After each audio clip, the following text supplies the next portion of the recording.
This is Where We Live.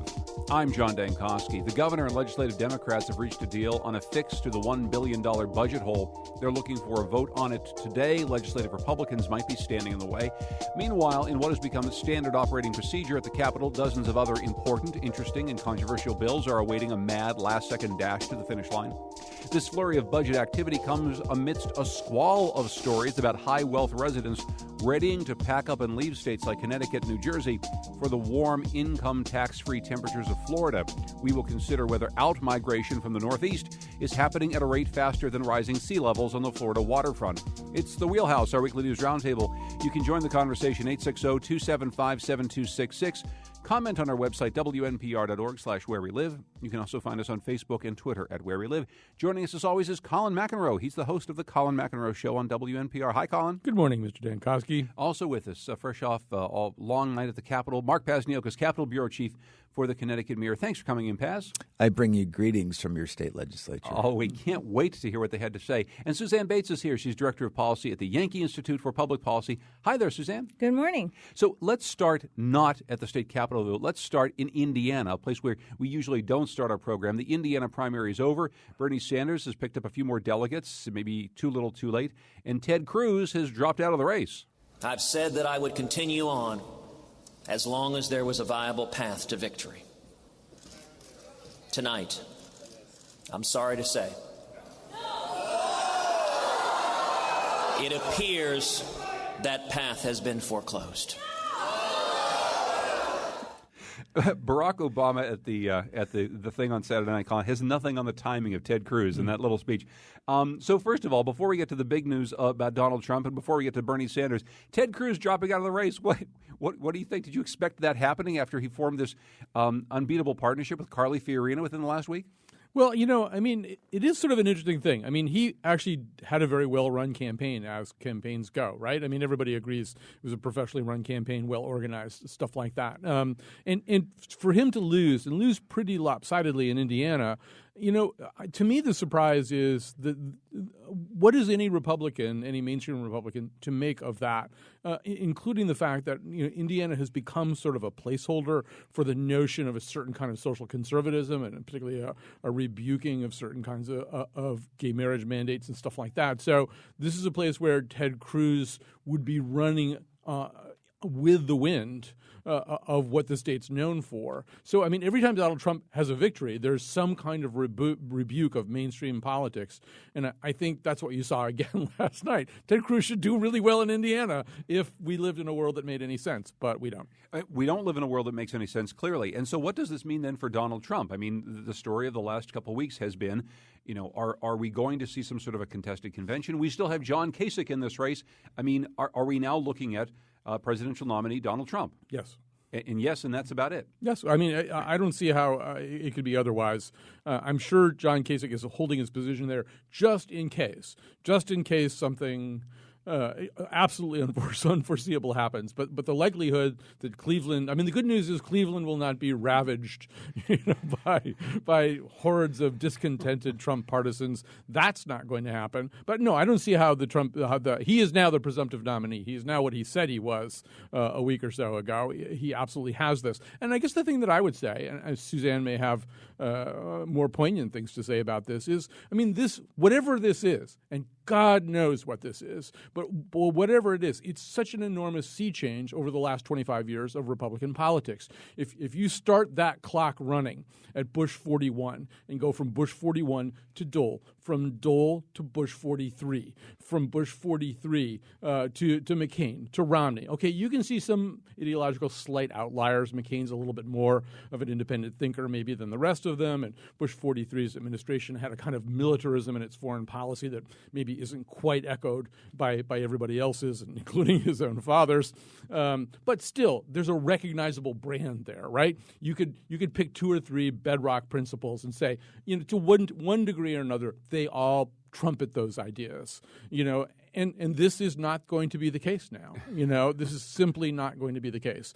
This is somebody really, really different. So, if Reagan was the last big break with the past, Trump is either this weird aberration who's going to go away and you'll never see anything like it again, or we've entered into some strange new era. What era have we entered into, Suzanne? I think what I see from a Trump candidacy is the reaction to people's fears. I think that people are afraid of some of the anarchy they see in the world. They're afraid of terrorism. They're afraid of, people feel like there's lawlessness when it comes to immigration and the border.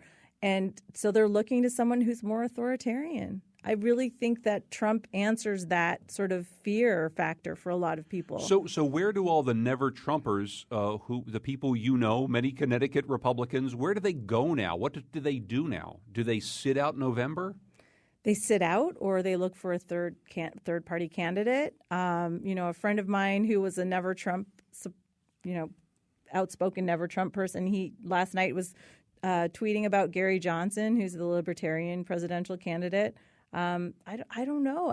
I think a lot of people are concerned because, they have principles and they feel like Trump, goes against those principles. So they're looking for another avenue, and they don't like Hillary. So where do they go? I think they not only have principles, they have their own political futures at stake too. And it's why I think that Johnson is a less likely alternative than the other thing that's being talked about, obviously, is, and the senator from Nebraska is one of the people who's being mentioned, is there some way to organize something so that if you have a down ticket race, if you have a U.S. Senate seat or a U.S. House seat at stake and you don't think you can run under the sequined banner of Donald Trump, I'm stealing that line from somebody else, if you don't think that you can run successfully under those circumstances, would it make sense for Republicans of a certain type with a certain kind of bet on the line to run in a different way and to run with somebody else, even if the top ticket was sort of a losing cause? I would have written that as gold leaf banner, but that's just me. Paz?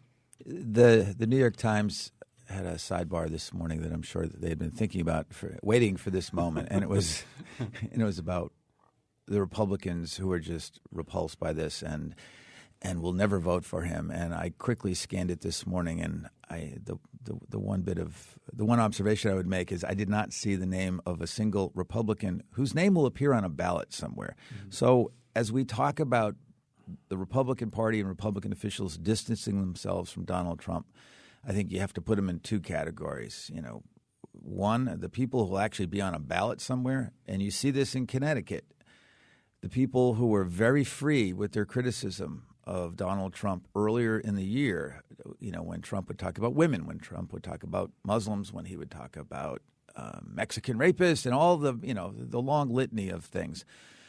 Now, you see some of them like Themis Claridis, the House Minority Leader, saying, well, but boy, he really speaks his mind. These are people who are linked to him on a ballot. So the prayer for them is he brings out newer voters who will help them. But it's not just newer voters who might be helped. It's not just the fact that he's now linked to them, whether or not they like it. But Suzanne, there is something to the fact that as much as there may be a never Trump thread running through the Republican Party, there's I think a much stronger never again Clinton thread running through the Republican Party. And I guess I just wonder if now we will see a few months of that. The fact is that Donald Trump is now the placeholder for any Republican fears that another Clinton might enter the White House. I would say that's what you're going to get is a bunch of Republicans, the never Trump and the never Clinton, who are just downright depressed this morning. People are really upset over this. They feel like, where do they turn, when they really have two places they don't want to go? It's strong on both sides. And quite frankly, I think Trump is now the country's problem. He's not just Republicans' problem. You're starting to see, right? You're starting to see polls that are showing Clinton and Trump closer together. This is something. What does a Trump presidency look like? That's something everyone has to grapple with.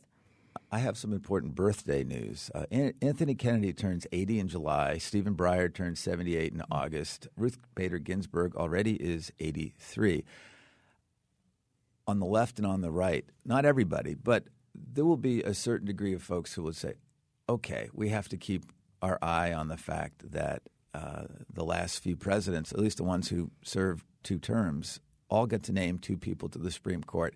And yes, folks, it does make a difference. Doesn't just a tiny part of you, though, Colin, want to see what Donald Trump would come up with as a Supreme Court nominee? I mean, it would be interesting if nothing else. I think I'm going to nominate Judge Judy. She's great. I love her. She's terrific. She's huge. I like her. She's very good on television. I'm good on television. I think we'll get along great. Judge Judy, enjoy the Supreme Court. So I want to kind of double down on some things that have been said here. It would be an enormous mistake for anybody to think that we know how this general election is going to proceed here. And in some ways, Donald Trump is in a slightly better position than Hillary Clinton in the sense that he has been run against in the most emphatic manner possible, all right? Every possible shot you can imagine, well, not every, but most shots that you can imagine have now been taken against Donald Trump. He has been through a ferocious campaign. Every aspect of his person has been impugned.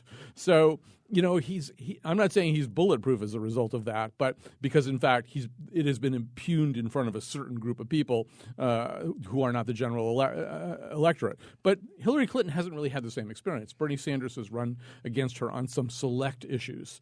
It hasn't been the kind of scarring campaign that we've seen over on the Republican side. So general elections are really different. You don't know how, and to Suzanne's point about the polls starting to run close, once you see a bunch of Clinton ads against Trump and once you see a bunch of Trump ads against Clinton, you'll start to see the colorations of this general election race a little bit more accurately than you see them now. We really don't know, how this is going to shake out. I couldn't tell you with any confidence that Clinton is going to take Connecticut in the general election. I see Trump as a guy who really can run a kind of comparable race to what John Rowland did, where he courts conservative Democrats, he courts huge blocks of unaffiliated voters, and does reasonably well with Republicans. I don't think he's going to be that strong in any of those categories, not as strong as Rowland. But I couldn't sit here and tell you that. I mean, that really could happen. And just very quickly, Colin, before we move off this issue, to Suzanne's point again about the polls now running closer,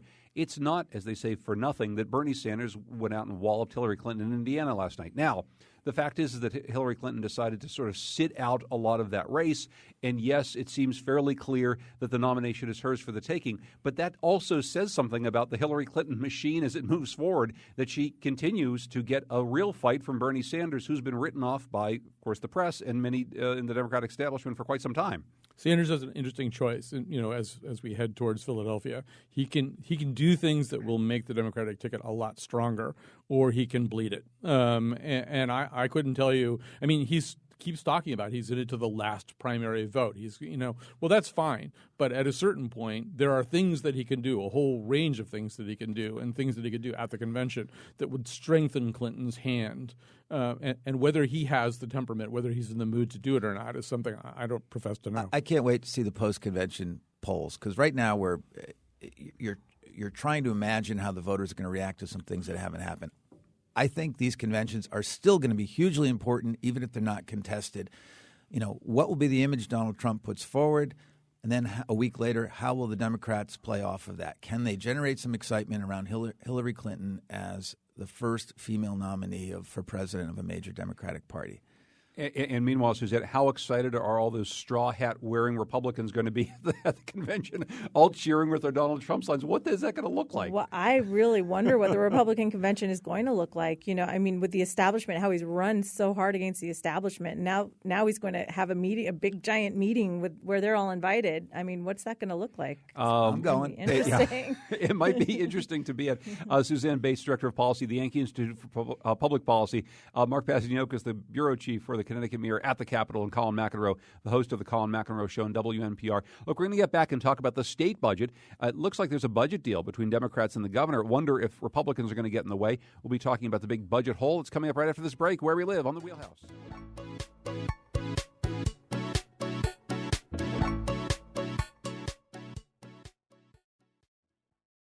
This is Where We Live. I'm John Dankosky. Today it's Wednesday, the Wheelhouse, our weekly news roundtable with Suzanne Bates from the Yankee Institute for Public Policy, Mark Passaniokas from the Connecticut Mirror, and our own Colin McEnroe. You've got a show this afternoon at 1, Colin. What is on it today? Well, it's going to look like we planned it really well in advance, but we really didn't. About a week and a half ago, we decided we would do a show about the history of nastiness in American politics, because, in fact, this campaign seems to people like an outlier. But, in fact, if you go back even to the beginning of the 1960s, 20th century. Campaigns were, if anything, worse. The name-calling was worse. It was very typical. There was something called the Connecticut libels, where the Federalists in Connecticut said so many horrible things about Thomas Jefferson, including stuff about his sex life and his relationship with slaves and stuff like that, that he used the seditious libel laws against, among other things, the Connecticut Current. So anyway, it's a long, wonderful history. I'll just quickly parenthetically say that one of the people who will be on the show today is columnist Gail Collins from the New York Times, who wrote a book about this a few years ago. I had to pre-interview her for that one segment yesterday, and as we're talking, doing the interview, up on CNN, it says, Cruz, Trump is a serial philanderer and a narcissist. And I'm thinking, boy, it really does look like we planned this show. It really does look like it. I will say, I got into a political conversation with somebody on Facebook the other day, and he used, strangely, not somebody I know well, but a very choice four-letter word. And later, as I was saying, you probably shouldn't say that, he said, it's not personal, it's just politics. This is something that comes up over and over again, and this is something that you hear that I'm not a big fan of. We've been hearing some of this actually up at the Capitol as well, Paz, over the course of the last couple of days. Democrats have been fighting with Democrats. Republicans have been fighting with Democrats. It seems, though, now we have a budget deal to fix this $1 billion hole. You were up late last night taking a look at what the Democrats had come up with Governor Malloy. Do we have a deal that will pass, and will we fix this budget hole? The leaders have a deal. They have presented it to their caucuses, I believe, in the form of a one-page cheat sheet. So the question is, when all the details come out today before it goes to a vote, will they hold their votes together? You know, the likelihood is yes. There are no tax increases in here, and in an election year, I think that tops the list of things people want to avoid. But there are going to be some difficult budget cuts. We had a very odd thing, these commissions that the legislature has created, the Permanent Commission on the Status of Women, they maybe have to remove the name, the word permanent from their title, as it turns out. We've been talking about that for years. But they're openly lobbying against the legislature's budget, and the Permanent Commission said this is part of the national war on women, which seems to be a pretty risky lobbying strategy, and it's like going after Democratic governor and Democratic legislature. Narrowing down these 6 commissions to like 2 commissions and different groups. Saving some amount of money. But I think one they were calling the Women and Children one, and which I'm sure will be soon known as the Women and Children First. Yes.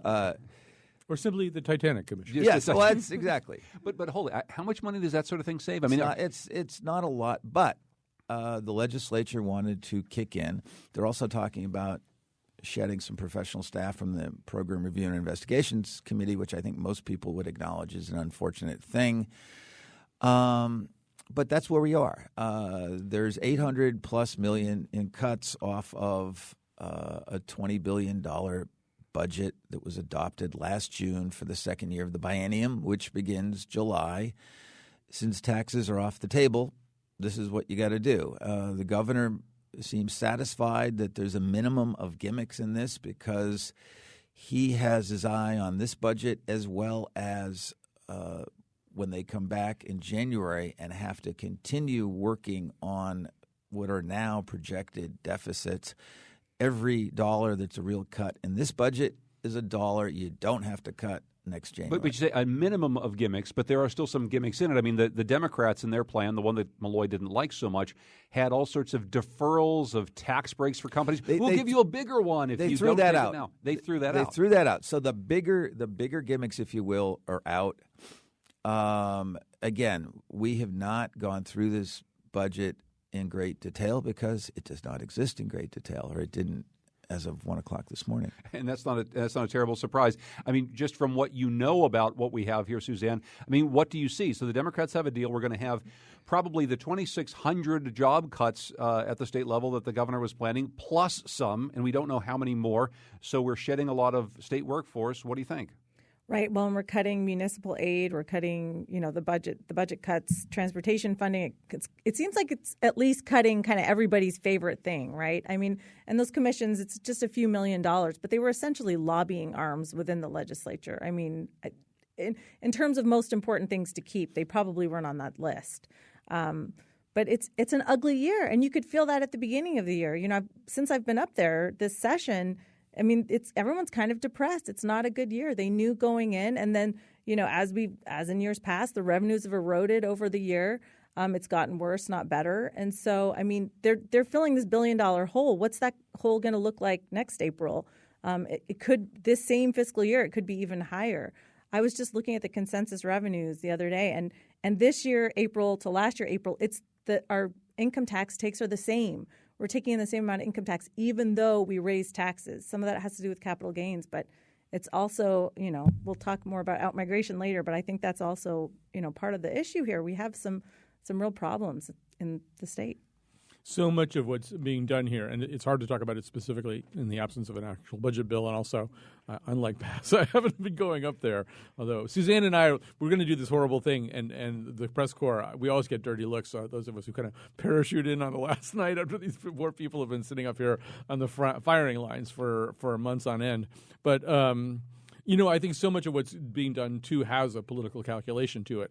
Ultimately, and the irony is that the Democrats in power don't want to lose a lot of General Assembly elections in November over their bad budget. And the way that they're going to try to avoid doing that, as Paz said, is not having any tax increases in it. That still leaves them with a really bad budget. And I wonder whether Republicans can campaign against this budget. It involves getting the average voter to understand a little bit more of the details, and it involves the Republicans creating a political frame around those details. Like, I'm not quite sure exactly what the argument is that they would make, but I think we all agree it's a bad budget, it's a bad process. It might be the best budget they could get out of the kind of process that they have. But you do sort of wonder how this filters down to November. How does the average citizen even understand or process any of this? Unfortunately, the average citizen tends to mainly look at his or her tax bill. Half the Republican argument is made, and that's, look, there's been chaos. The state, they talked last night about making structural cuts, but they really have not come out and said, okay, people of Connecticut, these are your core government functions, and these are important things that we wish we could fund, but we are putting you on notice that we are no longer doing that. I mean, that statement has not come. Nobody has said to the parents of intellectually disabled people definitively, once your kid goes past the age of 21, once your kid is beyond the reach of public schools, we are telling you you're on your own. Nobody wants to say that. They're edging that way. They're hinting at that. But these are the hard things they're trying to avoid. So the Republicans so far, what they have going for them is to say, look, the Democrats have been unable to tame this beast. They still haven't figured out what are the stable revenue sources. They have not been able to attack spending in a way that really sheds basic things. I mean, part of what they did yesterday, they're cutting a whole bunch of things across the board, which is it's not easy, but it's easier than telling people you're on your own. So that's half the Republican message. The question is, what will they frame going forward about this is what we will do differently? Well, let's actually listen. And this is yesterday. This is House Minority Leader Themis Claridis talking a bit about some of the components that we were just talking about around these budget negotiations. We're still in very dire deficits. We have no plan for the future. That's why we in the House and Senate Republicans found it very important to not only fix this fiscal year, but to come up with a plan, a 5-year plan, that will show the state where we will go if we can run it. Because clearly the people that are running it have dropped the ball and have not done what they needed to do, and they've shirked their responsibility. And it's really a shame, but the people of the state of Connecticut need to be concerned about that. Suzanne, is there a definitive 5-year plan coming out of the Republicans? Well, I think they got some praise this year for the budget that they released, and I think rightfully so. They could have just let the mess sit on the Democrats, because quite frankly, and I think this is the second half of their message, this is a mess of the Democrats making. They've been in power, and they've controlled everything now across the board for 7 years. How's it looking? and it's a mess. And so, the Republicans don't have to own this mess. The Democrats do. So what does that look like in the election? But one of the things I don't want to get to something that you've been writing about, and we've talked with you before about state worker pensions and some of the high pensions. If you're talking about things that Republicans might run on in November, right, it's just these sorts of outlandish numbers that you've been talking about. But, to be fair, those things didn't get stuck on by Democrats. They got stuck on by Republicans and Democrats over the course of the last 30 or 40 years. I mean, these are things that have been structurally built into the Connecticut budget that everyone has a little bit of blame here. I guess you could say there were some Republican governors that let those things happen, but they were dealing in some cases with supermajorities in the legislature. So I think, that you're talking about we released pension data this week, and it shows that the top public pension is almost $300,000. And when people see that, they get really angry. We now have almost 900 state employee retirees who make six-figure pensions. And I think that's frustrating for people, when you're asking them to invest in your state government with their tax dollars, and then you're showing that you're mismanaging those tax dollars. I think that is frustrating for people. Yes, some Republican governors maybe, but so the union leadership as well, right? They were there in the room underfunding these pensions as much as anybody else. And so there's lots of blame to go around. Well, one thing quickly before we get some more thoughts on this, though, is what is the number? I mean, if we were trying to fix it, what's a cap? I mean, what's the cap on a state worker pension so that instead of just saying $100,000 is a lot and that lights up the room, well, what's a reasonable number for a state worker pension? I'd like to cap it at the median income. So right now our median income is about $68,000 a year. I think a public pension over your median income, so over what your median worker is making year after year, I think that's a fair number. And then anyone who's making more money than that, who could earn a higher pension than that, let them invest in a 401k like everybody else. You could even do a state match at that point. But I think, there needs to be a hard cap. I'm already in so much trouble with state workers. I have to I guess I'll just get in more trouble. Although I do want to say one thing that's in Suzanne's and Yankee Institute's report that's an important thing to understand in all of this is that the mean pension, the average pension is $34,000. The median pension is about $30,000. So, I mean, first of all, that tells you something right there. When the mean is higher than the median, that means they're skewing, right? They're skewing towards the top. So the fact that there's a smaller group of pensions that are very, very high that are pulling the average away from the median. I'm not really good at statistics, but I think that's basically what you see if you see that kind of disparity. So there's a smaller group of pensions that are a big problem. The pensions themselves, if that's the median pension is $30,000, the average is $34,000, it means a lot of state workers don't get really big pensions. So the problems we really need to look at are pension padding, and these insanely high pensions. I don't know whether $68,000 is the right number. Certainly, in terms of one of your other proposals is stopping cost of living adjustments at some ceiling. That to me also seems kind of reasonable. I mean, no matter what you do with any of this stuff, as you know, you will end up in court. This is not going to get decided on the basis of statute or gubernatorial fiat.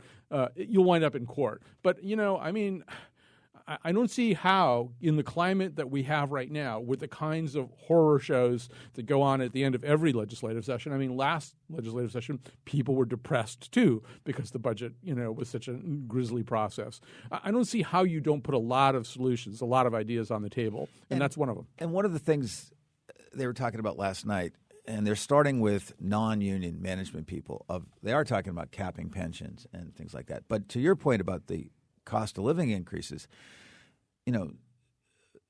Suzanne's report mentions this UConn professor whose pension is now $300,000. Well, just so happened, I'm the one who introduced that professor and his pension to the world in February of 2010. And back then, his pension was $259,000. So his pension has gone up $40,000 since 2010 in a cost of living increase. Now, these are the outliers.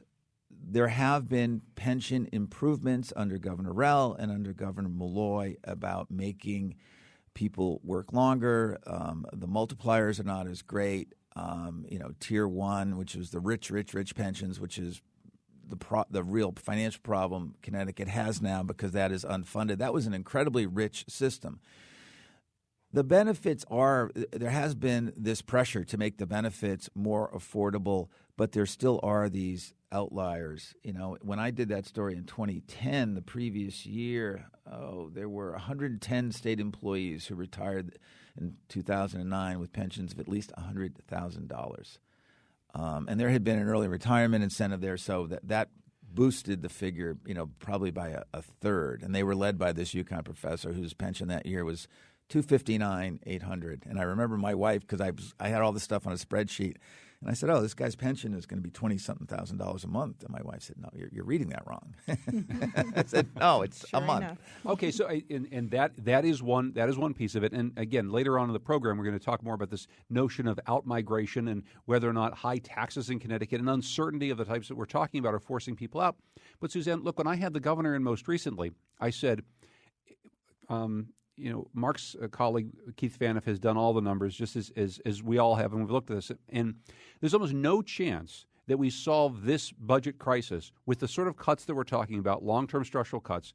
As Colin said, going back and looking at real pension reform, that's going into court. We're going to have some sort of mix. I mean, we're going to have to raise taxes, or we're going to raise taxes, even if we don't have to raise taxes. Isn't now a time to have a conversation about the reality of the fact that a state like Connecticut is going to have to raise some revenues and make big structural changes at the same time, because we cannot do one without the other at this point? So getting back to those consensus revenue reports, we're raising taxes and we're not seeing revenues increase. Yes. On the income side. That is true. So, I mean, I feel like we're kind of on that flip side where you're raising taxes and you're getting declining returns.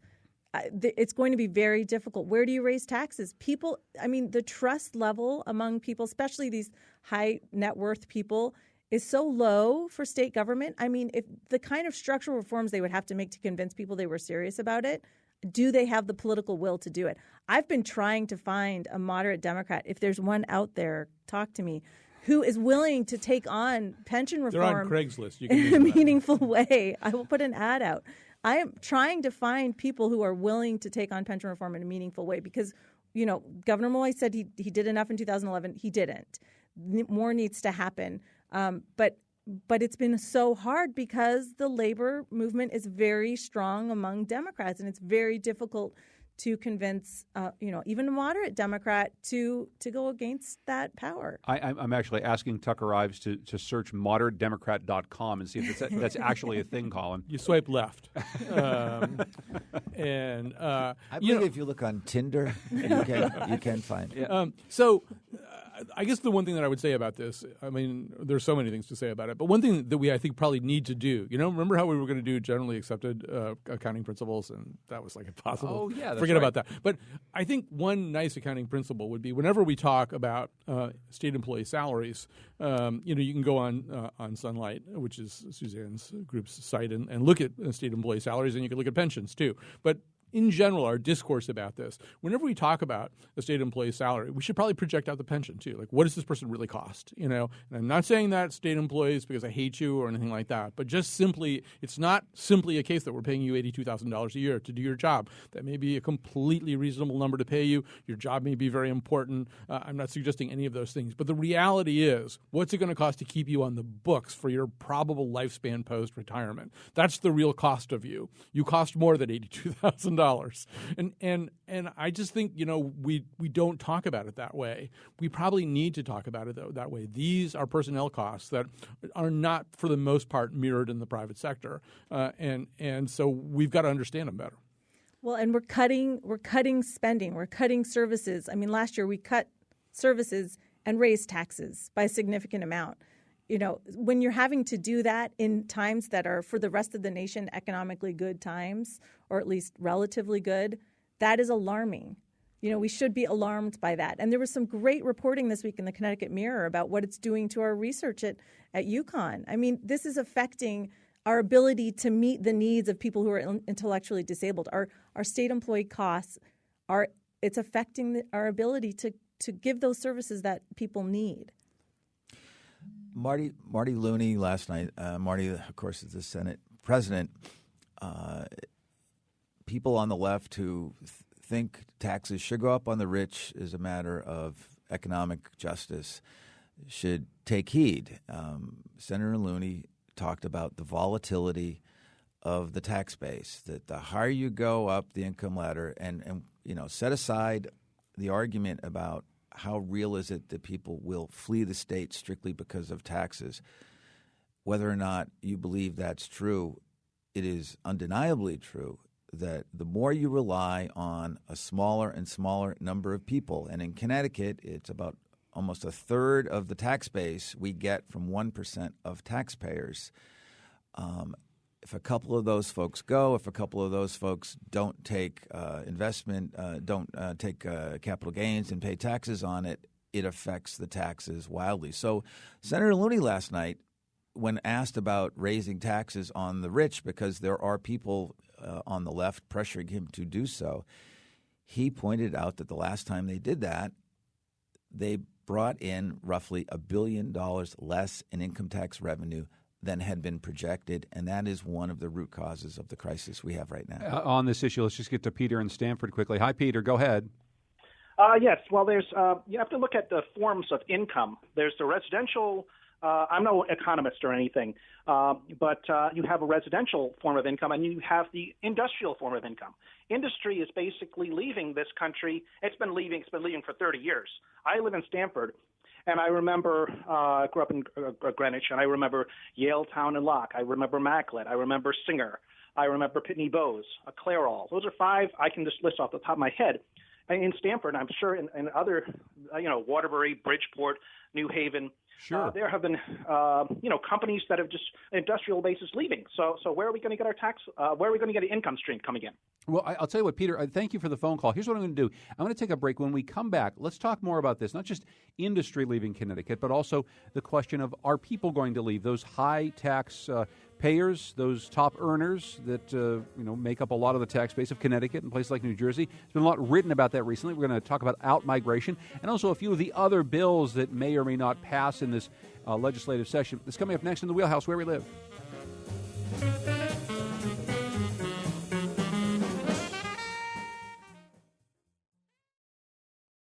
This is Where We Live. I'm John Dankosky. Coming up on tomorrow's show, young and debt-free. It sounds nice, but is it possible? Personal finance experts will offer tips and tricks to young people looking to get out of debt. If you're in your 20s or 30s, we want to hear from you. Lucy Nalpathanchel hosts tomorrow's Where We Live. Hope you can join us for that conversation. Today, it's the Wheelhouse, our weekly news roundtable.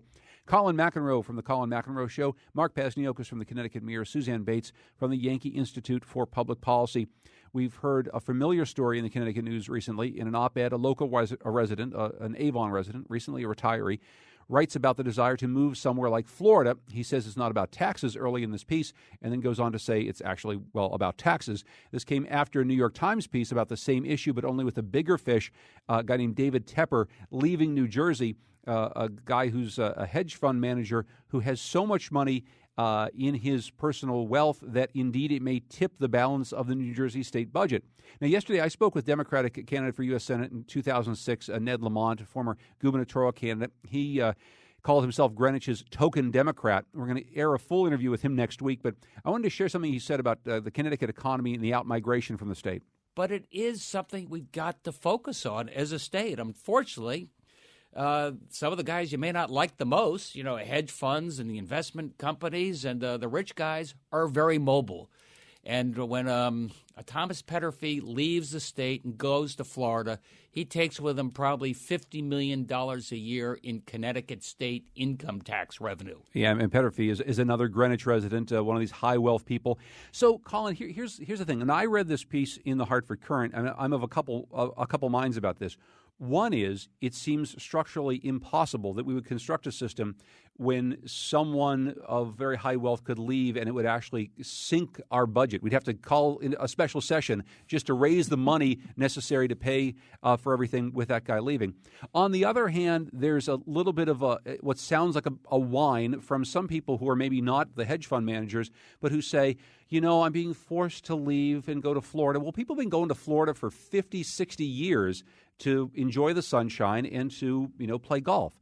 Are we really seeing a crisis in out-migration in Connecticut, or should we be worried about that in the near future? Well, I don't think that there's one answer to that question. And we go back to, Pat set this up pretty well at the end of the last segment, all right? That in fact, there is a really small group of people who pay a whole lot of taxes. And you can't ignore that fact. And Ned's saying the same thing, too. I think that maybe the other way to think about this is you may lose some of this generation of hedge fund people because they vote with their feet, and there's not that much you can do to make the state more attractive to them. I think the larger question, and we're going back to the idea of 5-year plans and 10-year plans, is how do you build a state that will attract some of the people who will be revenue generators of the future, right? General Electric, for the most part, didn't leave to go to Florida. They left to go to Boston. So if you have good infrastructure, if you have a good education, if you have a robust cultural environment, if you have some of the things that make life worth living, and we do have some of these things here in Connecticut, but I wouldn't put our transportation infrastructure in that category. If you start to do those kinds of things and then also have a targeted economic development policy that targets in particular smaller companies, startups that might get bigger. To Peter's previous point, we're not going to make locks here anymore. We're just not. We're going to make encryption codes instead. That if you look at what the areas of growth are, and try to work those.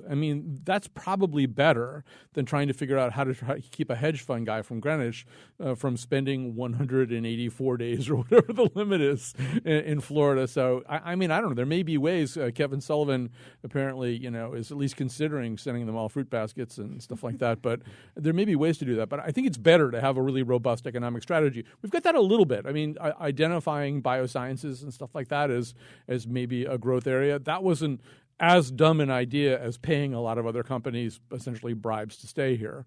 So I don't know. That was a pretty unwieldy answer. Well, That's what I got. I would just suggest to Kevin Sullivan, edible arrangements. It's a local company, Economic Development Paths. What's your thought? The chocolate-covered ones are really good. Again, I'll go back to what Marty Looney said.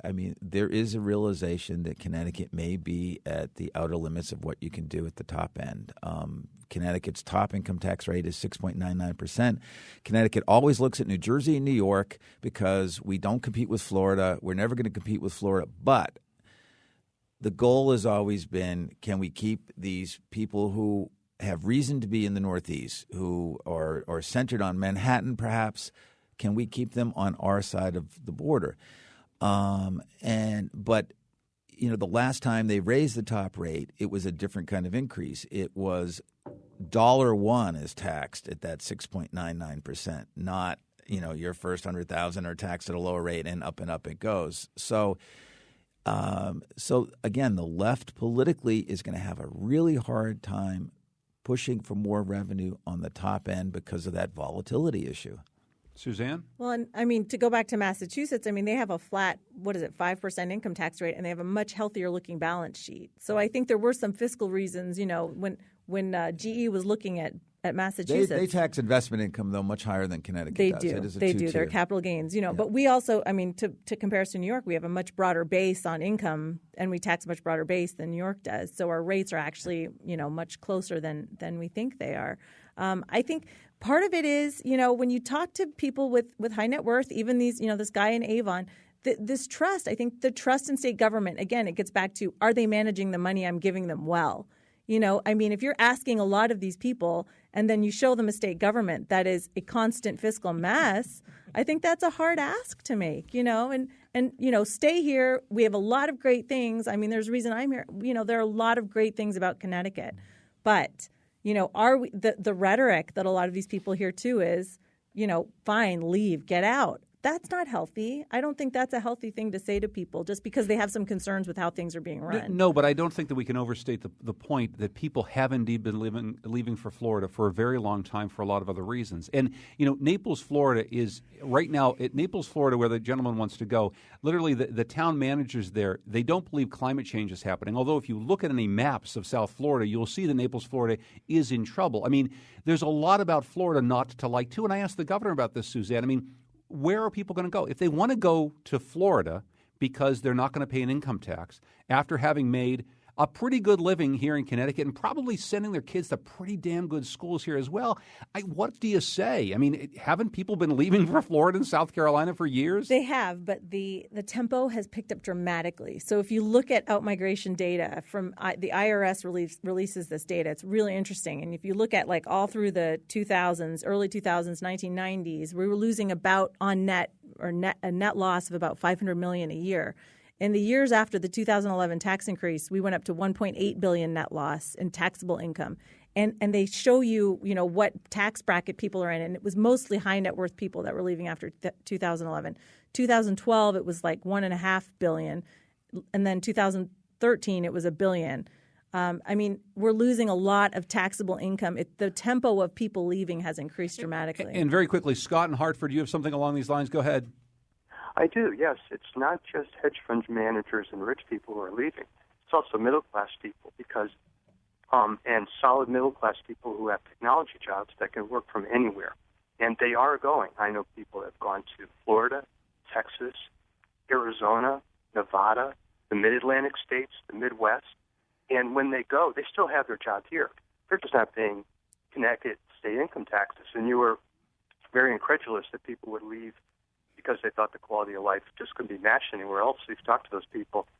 Part of the quality of life is, how much is left over in my paycheck after I'm through paying these really high property taxes? Wait, is Scott income taxes that seem to be going up and up because you can't address the spending issue. Scott, you make a great point, and I want to throw that to Colin McEnroe. Thanks for your call. Yeah, and I think the last thing he said is one of the really important parts. I mean, obviously, there's one of the things that's happening right now is that our ability to address property taxes, which I do think are the drivers of a lot of the problems and the drivers of a lot of the migration that we're seeing, has been hamstrung. I mean, it's going to be a much more targeted form of property tax relief, targeted on places like Hartford that, people are just getting killed. But the ability to break that cycle, I mean, the problem is you can't pull property tax out of the mix, right? If you try to do something at the state level and you start cutting aid to municipalities, property taxes go up so that they can meet their obligations there. And it's one of the arguments for structural reform, and it's one of the arguments for somebody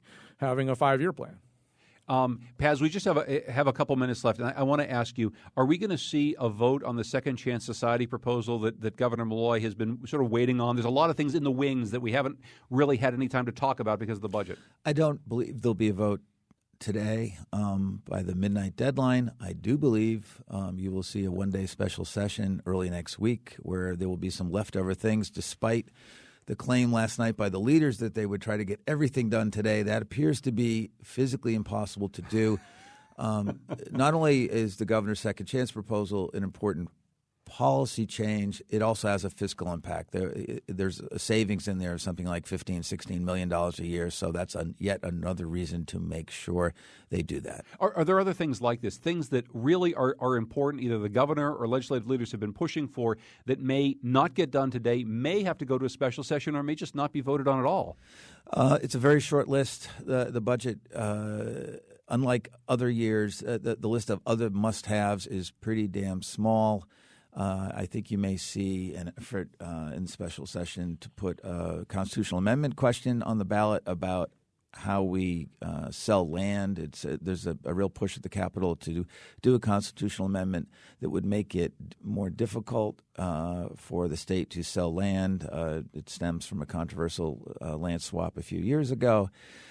Beyond that, it's going to be a short list. I mean, as is the case every year, you must look at something called the budget implementer. You can tuck all kinds of things in it that didn't make it as a standalone bill during the regular session. That will be the job of the press and everyone else to check that out once they do that. And I'll just read this quote from House Majority Leader Joe Arasimowicz, something he told you, Paz, about the role some of these bills have in the session. He said, anytime we've got negotiations going on, in this particular case, it happens to be the budget, our leverage in part is having bills on the calendar that either agencies or the administration want. It's not a secret. That's how we've always done it here. So, Colin, you just have 30 seconds. But, here we are again. We're swapping and trading. We're trying to get really important stuff done. And some really important bills are being used as these chips. Right. So back to Suzanne's point, is the state government you're seeing there worth the tax dollars you're being charged there? And so there's a lot of bills that are being considered at the last minute that should have been considered a long time ago. No reason you couldn't have passed an opiate bill way back. Meanwhile, there's bills that won't be considered at all that are really important, and then there are bills that are going to be passed at the last minute that are that never should have been passed. And we don't have time. But anyway, yeah. But just look for it in the implementer, and we'll be doing that in a future Wheelhouse with Colin McEnroe, with Mark Pazdiokis of the Connecticut Mirror, and Suzanne Bates of the Yankee Institute for Public Policy. Continue the conversation online. Go to WNPR.org. I'm John Dankosky. Thanks to Tucker Ives, who produced today's program. Thanks for joining us.